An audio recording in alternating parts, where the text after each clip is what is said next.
Hey, what up? It's Silly City, aka Mr. Chairman, back for this third episode of HWY Behind The Recordz. And yeah, last week we went into a little bit of the Originz, like part one of the Originz, the whole year 2020, 2021. And in the second part this week, we dive more into the years 2022, 2023. This is a little bit more the semi-professional phase where I took this whole thing more seriously.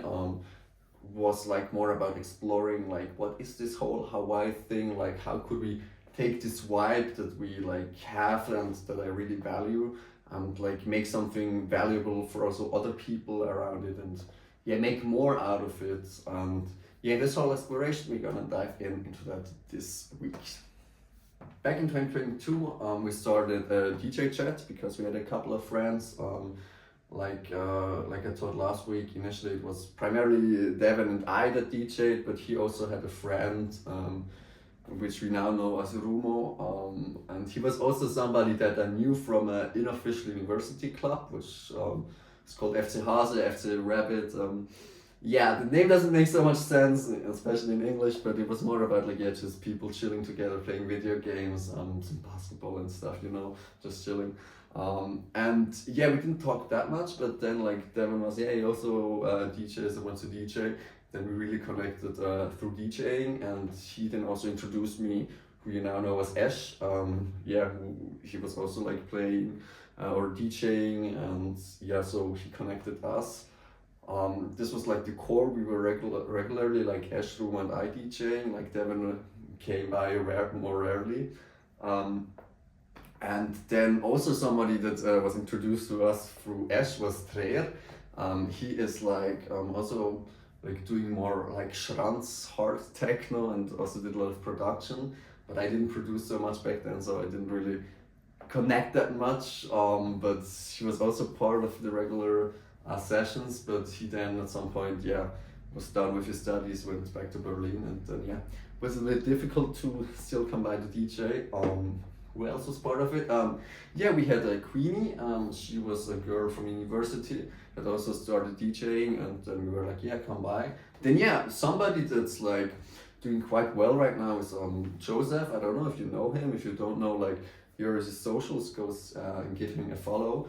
He is doing more Afro House. He has a couple of Afro House remixes of tracks that are doing quite well. I think like Keine Musik and me, like they're playing some of his tracks. He also got a lot of DJ gigs, like he's doing quite well. So props to him.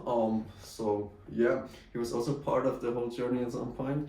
And yeah, so basically the whole idea was that we had a chat of like all those people that like to DJ, and then every Friday we were at my place, DJ a little bit, drinks a little bit, and yeah, have fun, you know, and improve our skills. So that's basically how the year kicked off. Also in the whole year of like 2020, I started creating some playlists, like exploring some more music. Those are also a lot of playlists that later became some Padawan sets, or like I meshed them together into yeah, some Padawan sets. Yeah, this was a thing, and also like during this year, I don't know the exact times, but I got some new gear.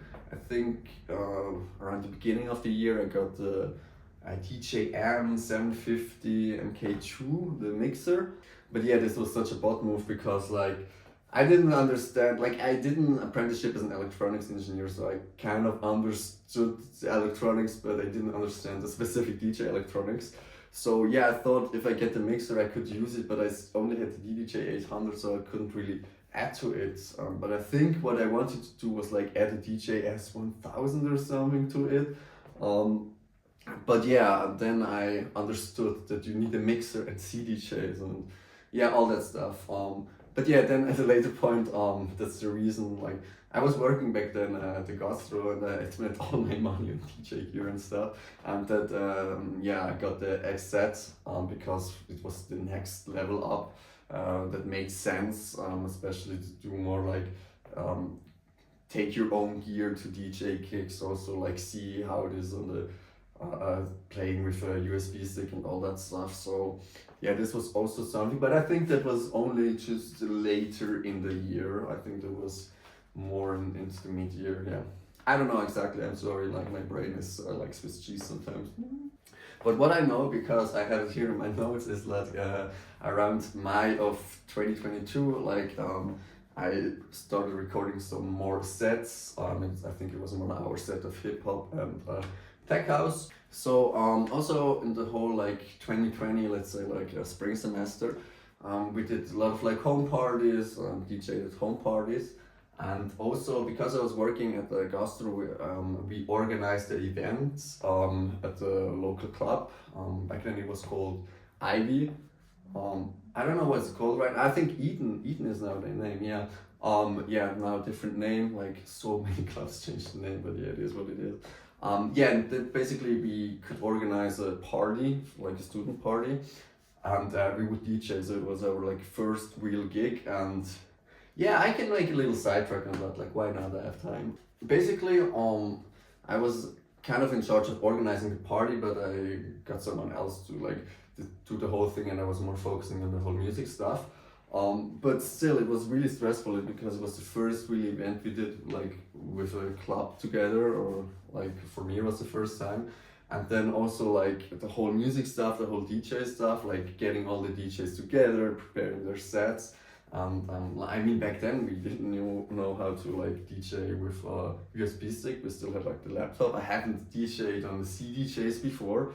It was the first time DJing on CDJs, so it was quite a lot. And like as there were still all the studies going on. Then additionally, it was like here in St. Gallen, all the student parties or from our university are on Wednesday. So it was also a lot of like competition, like a lot of different parties, and like yeah, I think you had to pay an entry fee, and I was like, no, why? Like I would never go somewhere on a Wednesday in St. Gallen, a student party, if I would have to pay. Yeah, so there were a lot of like difficult circumstances, and the whole just DJing was already a lot. So yeah, I was kind of nervous. I think, yeah, I did a little pre-party where we DJed a little bit before at my place, just to get everybody together. And this is something I remember quite well, because like I know I was super nervous, and like a good friend of mine, like Gwen, she's the one that like painted the picture here for me. Yeah, and she was like, yeah, I mean, it's just the same thing as you always do, like, yeah, just go up there. And I was like, no, it's like different gear and all that stuff and blah, blah, blah. She was like, yeah, you know, you're just playing music, like, just do what you always do. And then I was like, I mean, yeah, you're right, I don't know, like, and then, yeah, we got there, and at a certain point, you're just like there, and so many things happen, it's just like, you can't really be that nervous anymore. And I think, initially, to begin the party, Treer and Joseph did a B2B, which is like, thinking back, like a wild combo, the Schranz Treer with like the techno sound and the Afro house Joseph. But yeah, it was a nice warm up, and then we switched, and like I'm then B2B, but it was like the B2B was like I was busy like understanding how everything works with like the laptop and the gear, playing the tracks, doing the transitions, and then was just doing some effects. I mean, it was the first time DJing on CDJs, and in the club it was a real razzle dazzle. But it was really fun. I really enjoyed it. But then again, it was like, you know, if you just see it from like a business club perspective, it wasn't that good of a night, because like there weren't that many people, and because there were a lot of other parties cheaper and stuff. And I think I was too much focused on the whole like getting the music ready, that I didn't focus so much on promo. So yeah, I don't know, that's that, but it was a really fun experience. And I remember like the good thing was like, and that's the most important thing for me if I DJ somewhere, especially at a club, is like I want to be able to play music that I enjoy, the music that I would want to listen to if I was in a club. And like the people that were there, they really enjoyed it. And like one person like gave their raver whistles, you know, and that really like, yeah, that was all accomplishment for me. And it was also nice just to have like all like your friends together. I think most of the people that I cared about that time were there, and yeah, just like listening to nice music, it was a cool vibe. But yeah, I also got some lessons learned out of that. Like I knew that if you really want to play in a club regularly, you would have to like adjust a little bit the music and the style to make it more promotable. And like for me that was always difficult, because I like to play a big range of music, but it's good music, like just trust me, you know. And also like the guy that did the lights and everything at the club, he was also like, yeah, nice track and all that stuff. So I don't know, it's just like for me it was the realization that like it takes more than just good music to make like evening successful, you know, like the whole promo stuff and that. And I think like because of that, for me the whole DJing in a club was like less a focus point. I didn't like want to DJ at the club at any cost. For me it was more like how could we create events that that people enjoy, you know, and not just like I want to be a DJ and play at a club. It's just like I want to create a special experience and party vibe. So yeah, like I already mentioned, that year I also got new gear, and one of the new equipment that I got was the HWY-RCZ from Pioneer, and it was more to have like a mobile setup because like I quit working in Gastro, but I still had because I had to do my bachelor thesis, I had to write it, and in Gastro I couldn't like focus and everything. I needed a more like structured part-time job to align those things. But yeah, I still had a deal with the person that was doing the club in the city, that I could like DJ every Wednesday, and it was a win-win because like they had live music, which is something like bars and clubs want more and more. And for me it was chill because I could gain some experience in just DJing. And the deal was for like 1 semester, which is like 2 times 6 weeks, and I think once or twice we skipped it or something. So like I DJ like 10 evenings that semester, and like most of the time for 3-4 hours, like from 8 till 12.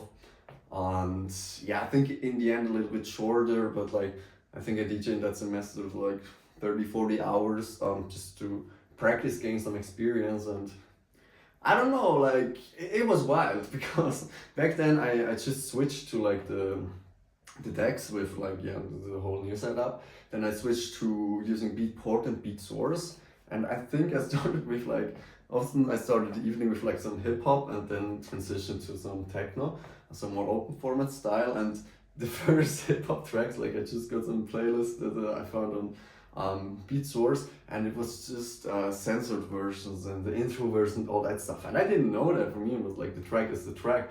And in the record box it didn't show you if it was like the clean version or not, or like with intro and without. I mean the intro you can see with the duration of the track, but if it's clean or not you can't see. And then I just like played some tracks that it was always like cuts out like the whole fucking shit stuff, and I was like, okay, that's I don't know, embarrassing. So yeah, I had to prepare a little bit more. But it was also a good experience just like to get to know the whole Beat Source, Beatport thing, because it gives like a different layer to the whole DJing, like and then I really found some nice playlists, and like the people that were there, they like most of the time they enjoyed the music. Like it was also cool for me because I could play the music I wanted to. I think there was only one time where like she asked me to change the music because it was trap. I was playing trap and she hated trap, and I was just assessing how far can I go, like just playing the music that I like. But yeah, it was chill experience, and just like to get in the reps, get in the hours, like also like see how the audience like reacts, and then also like handling the whole request thing.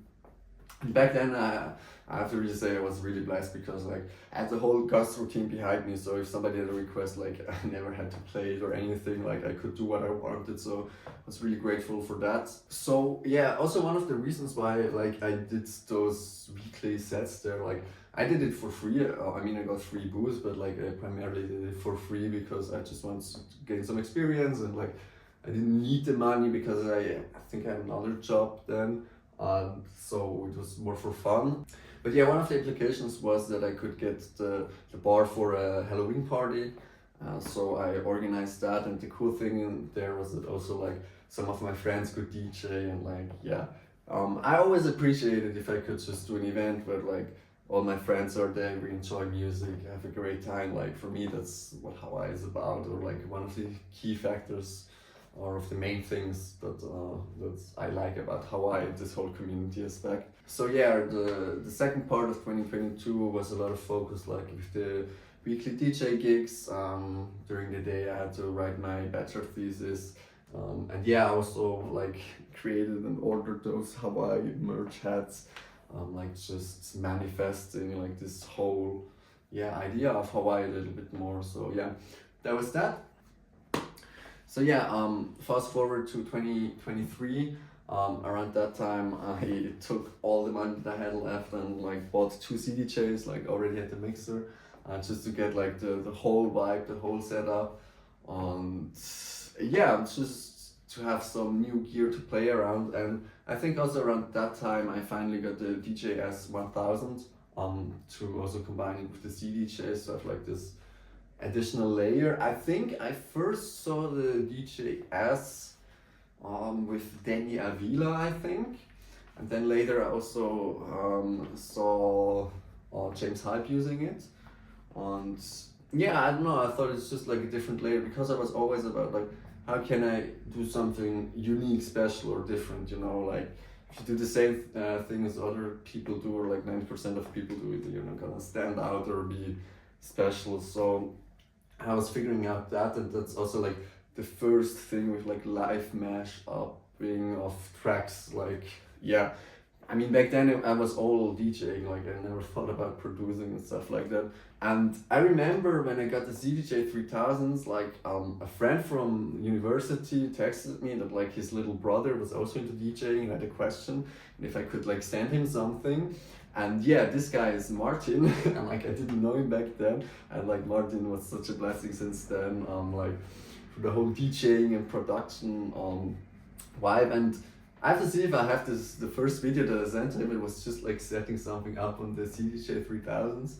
Like it's a Swiss German, I don't think you're gonna understand a lot of it, but yeah, that's like I think the first interaction I had with Martin, and like from there it's just like I started hanging out, DJing, and like producing. Like he showed me really a lot into the whole production thing. So yeah, that was really nice to have him as an addition. And also like his DJ skills were always like really good. Like if I compared with the rest of Hawaii, like he was also like headliner material. Like I could send him to DJ somewhere without like any bad thoughts. Like he would ace it, and also his production skills are like insane. Like his tracks, I really like them. It's like a really good level.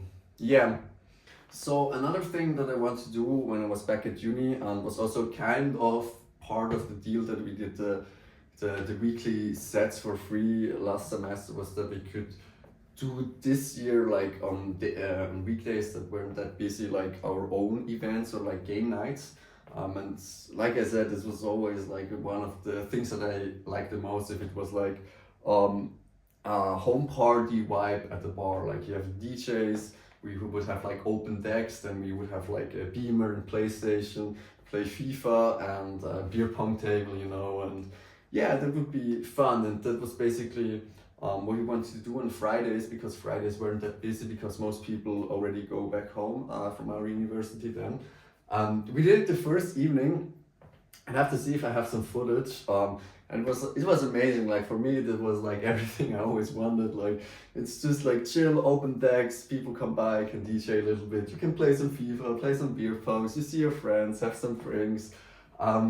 Yeah, like everybody that was there the first night, like much love, really appreciate it. And yeah, that was nice. But already like the second week in, I think they had a reservation for a party and they wanted us to DJ. I really don't know if we DJed or not, but they were at some point like, yeah, okay, we have so many reservations for Fridays, for parties, private events. Like, yeah, it's like at the end of the day, it's business, you know, like, yeah, it generates more money than you chilling with your friends and having fun, which I understand. But yeah, it was also then like, yeah, I don't want to DJ for other people on Fridays. Like I wanted to do a chill vibe. And it's just a certain point where it's like, yeah, you understand the facts and the circumstances, and it's just how it is. It's not meant to be. And yeah, then we quit that, and I think we just started doing the DJ nights on Friday at my place again. Yeah, because for me it was more like, instead of doing the DJ nights at my place and everything, like just do it at the bar. Like, yeah, then I don't have to clean up and yeah, all that stuff. But yeah, it is what it is. If we go to like March 23, Devin came through. Like I haven't heard from him in a while or DJed with him in a while, but he was like, yeah, you know, the new building at University Square, like they're doing a muted party, and muted is basically the concept where you have headphones and you can listen to different channels. But yeah, in the end it didn't really work out that well, and then we could just like play loud, and that was also really fun. And there was also another DJ, and I think he played first and Devin and I played in the end. It was just fun, you know, like this new building, like all glass, and you DJ up there, some techno, and everybody's raving, having fun. So yeah, that was nice. Thanks again, Devin, for coming through. It was really fun. So yeah, also around that time what we did a lot was just like DJ at home parties, you know, for friends and all that stuff, or at birthday parties. So yeah, it was a little bit more chill. Then also in that whole summer, I think I have to see my notes. I can't really see, it's quite dark. First world problems. Yeah, and in around July I created this like HWY-RCZ ghost on the logo, or like my mother thinks it's a spaceship, but yeah, whatever you want it to be, create the logo. About a month later in August, a friend of mine that I knew from the army and also was at the university, and he has his own distillery, basically where he makes his own gin and vodka and stuff. And he had like a space at the St. Gallen Fest, which is basically a party in the city of St. Gallen. And yeah, he had like a spot there, and he needed somebody to DJ and play music. I think he texted me like 2 weeks before the event was, and I was like, okay, how long? And then like a week later he was like, yeah, basically both nights, all hours. And I was just like, yeah, okay, we can do that, I think. Yeah, and that was quite stressful, because like for 2 whole nights it was like 12 hours DJing, and like I had to organize all my friends. Like Ruma was still in the holidays on like Friday and came back on Saturday and then played on Saturday. Ash played both days. Then Martin played the second day, basically I think 2 sets, or 1 set and 1 B2B with me. And the day before, on Friday, we were supposed to like DJ at a club from the university, but I didn't want to play because they had requests, and back then I didn't like playing other people's playlists and requests and all that stuff. So I sent Martin there together with McLovin, and then McLovin also played the Saturday, and I think I played like 2 sets each night and so on. Yeah, it was stressful, but it was fun, especially like just being in the city and yeah, DJing. It's like, yeah, it's really fun, and we just played our music. We had like a real like progression of music, often started with hip hop and then like tech house into techno, progressive and all. Yeah, it was really nice, the people enjoyed it. Back then I think I was still a little bit too shy to make all the shout outs and thanks and stuff, and it was also like just stressful to have everything organized, everybody there, like everything worked with the laptop, internet and stuff. So, and yeah, that's also when I realized like, yeah, okay, this is something that really like, it's fun. Like I could see myself doing that for a living. Like I have to say, until then I still haven't like made any money with the whole DJing thing. It was always most of the time like free booze or vouchers and stuff. But for me it was okay, and it still is, you know. It's like if people have a good time and I have a good time, I enjoy it, like it's worth it for me, you know. So yeah, this was basically also where the whole foundation of HWY was. It was like, okay, let's do this. Like I think I also did the Insta account to promote like that we were playing there, and from then it was for me game on. And like the whole rest of the year I laid low a little bit, and it was more like scheming up what could we do, what could be ideas, like how can I build like a community or brands around this idea. Like yeah, the first idea was more like just do weekly sets and showcase music. I mean, thinking back now, I had no idea what I was doing, but I was just starting, and how everything like progressed with those weekly sets, you're gonna see in next week's episode. Yeah, thanks again for everybody that is watching the early episodes. Like I know they are not perfect or amazing. Like I see it here how I lose the daylight. I hope I can fix this a little bit in post-production. But yeah, it is what it is.